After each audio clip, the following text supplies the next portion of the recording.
Okay, welcome back here. If you remember, we left off, we got two Marks. I told you I'd forgot this gentleman's name. Well, his name is Mark. And we've also got Mark with his Chevy pickup up there on the hoist. So anyway, Mark's truck, if you remember, it came in.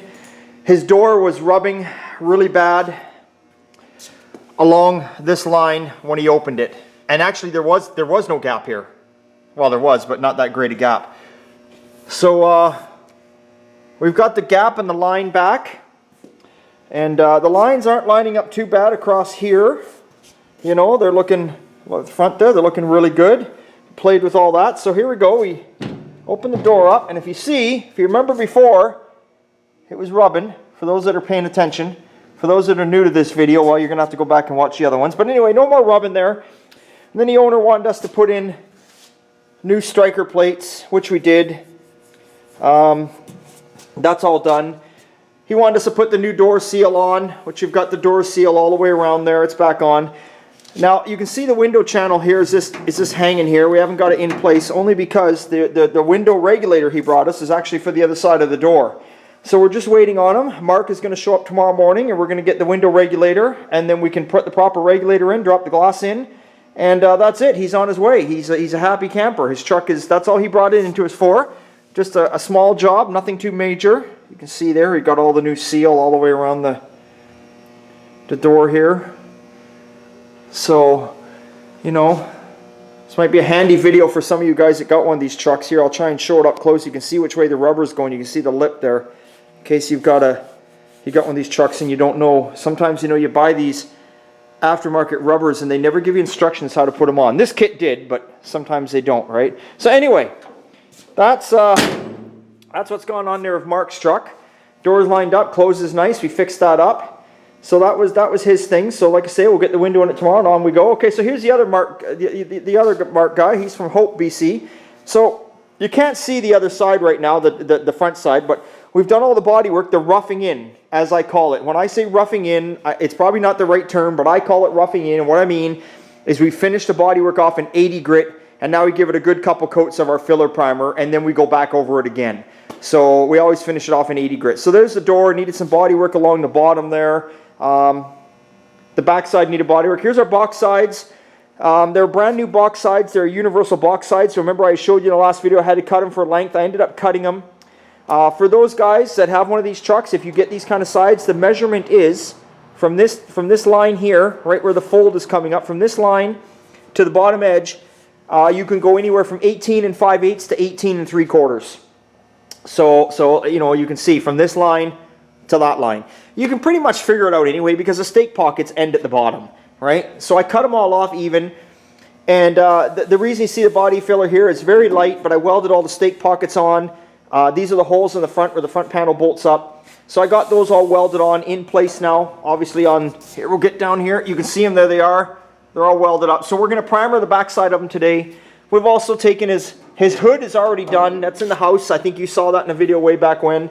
Here's his little bullnose strip that goes down the center of the hood. It needed some body work in that, so we've got the body work done on that, so we're going to get that primered up today also. And we've also began, let's get over here. Sorry guys for the photography here, but anyway. As you can see down there, you know, there's a half a cab corner there and there's the other half right there. So we'll get up top here. Chuck's up in the air obviously. So I don't know if you can see that, but there we go. We put the new, I butt welded in the brand new cab corners. Now there was some rust in behind his cab corners. I had to deal with that. I just made up some homemade patches myself.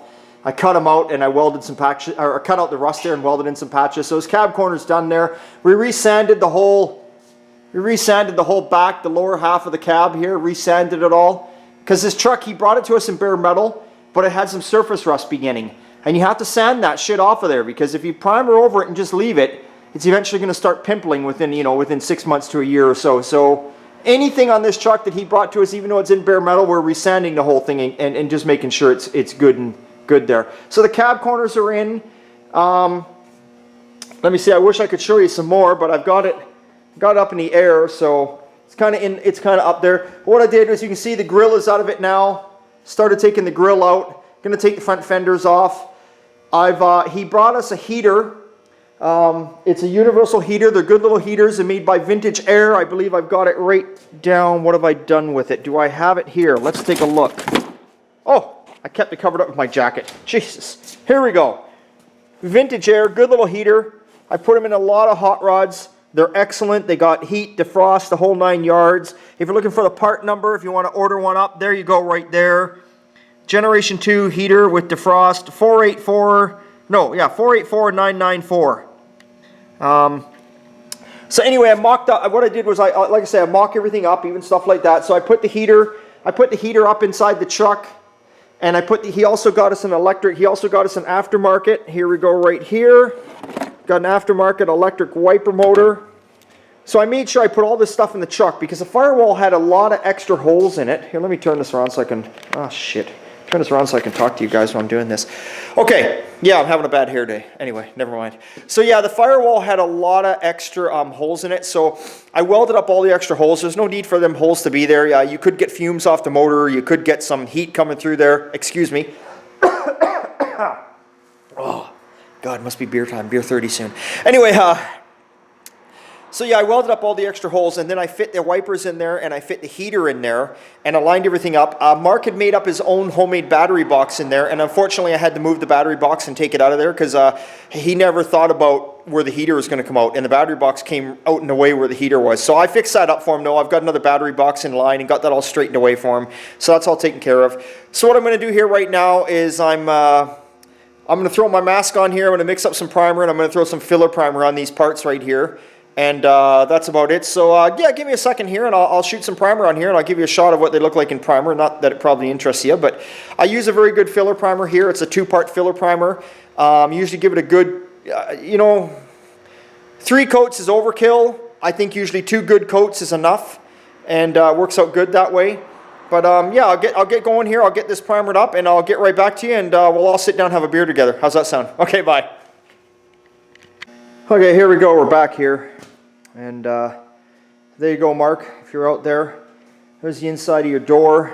It's all primered up. You just saw it a moment ago. And there's the inside of your box. It's all primered. There's your little hood strip in between the box sides there. So they're all primered up. Some of you guys out there watching, you might think, you might think, what the hell, who cares if that stuff's, the video should have ended when it ended there a moment ago, maybe you're thinking. But I just do it because like I say, a lot of my customers, they don't live out where I live, so this YouTube means a lot to them. They get to see stuff. And Mark, actually, right now, he's gone away on holidays. I don't know where he went. Portugal, Peru, I don't know where he went. Somewhere begins with P, somewhere far away. So that's where he's gone. And I know he's out there watching, and he's gone for a couple weeks, so I'm filming all this kind of little stuff just for him so he gets to see it. It's always exciting to see what's going on with your vehicle, so that probably means a lot to him. And as for the other Mark, if you notice in the shop here, and I just primered, your truck's not in here, I took it out, so don't worry, I didn't get overspray on it, and I'll see you tomorrow morning. And that's about it. So to all you guys out there in YouTube land, you have a good night, have a good evening. It was a short little video, just a little bit of an update showing you what's going on. We'll have a better one for you next week. And thanks a lot for watching, and that's about all I can tell you. And I'm going to go sit down now and have an MGD. Okay, big thumbs up somewhere. Fuck, I'm never going to get it, am I? Anyway, okay, remember, it's always a good time and old time. See you later.